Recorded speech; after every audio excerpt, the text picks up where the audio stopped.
Hi, this is Ron from POCculture.com. Mindy, Charlie, how are you? Hey, Good. so Awesome. So excited to chat with you. This show is so weird and so bold, and I love it so much. But first, a question for you both on a personal level. And Mindy, I'll start with you. Who in your life would you call if you actually had to solve a real life murder mystery? oh my gosh, what a great question. If I had to solve a real life murder mystery, I gotta tell you, the person I would call because of their access and they're just so smart and just doors open for them is probably Reese Witherspoon. Like if there was a real life murder and I needed to solve it, I mean, maybe this is based on just watching her in Big Little Lies, like to be honest, but Reese is getting to the bottom of this. This the head of Hello Sunshine is finding out who killed this person. That is an awesome answer. I was fishing for BJ Novak, but I'll take Reese Witherspoon. Oh, he couldn't find a murderer. He'd be terrible. He'd get Charlie, what about you? Who would you call in your life to be your partner to solve the crime? Oh boy, honestly, my wife was a news producer and is so good at researching and stalking people online. She can really anytime our kids express interest in any other person, like be it a friend or romantically, my wife will within 5 minutes be able to tell you exactly who their parents are, where they live, have they appeared in the news in any way. Like she is on the ball when it comes to researching and tracking down clues that other people can't find online. So my wife. I love it. Notably, neither of the people you named are in the show, but but going into this great show, Glenn, um, Sam, never. No. Mindy, I love how diverse this show is. You not only is Velma South Asian, of course, but you reimagined several members of Mystery Inc. to be diverse. What went into that decision, and did you have any trepidation on how it would be received? I mean, no, first of all, so much of the credit is Charlie. Like Charlie was the person who's literally like he is such a fan of like Russell Peters, Ken Leung, Yvonne Orji, like all these amazing people are on the show. Obviously Sam and Constance, but he was such a fan and was like, should we ask them? And they said yeah. So Charlie is such a huge part of it.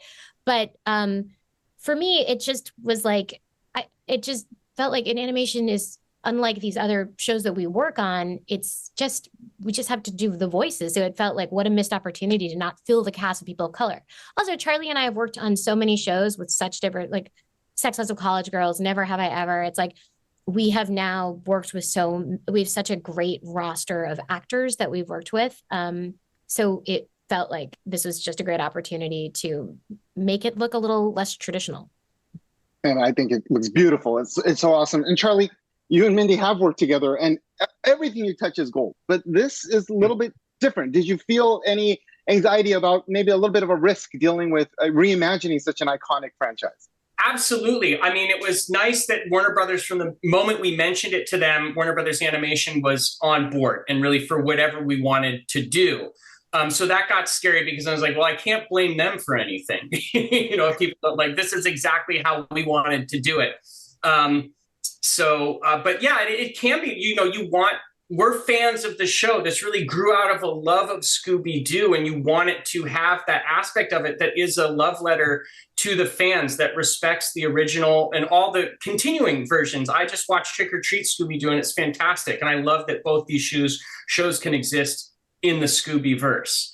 And so you want the Scooby fans to think that too. And so that, yes, that I've had some anxiety about. But you let that guide your writing. Really each time, each joke, each character, though we've updated them in some way, changed them in some ways, you really try to be respectful to the original and not veer too far from the original.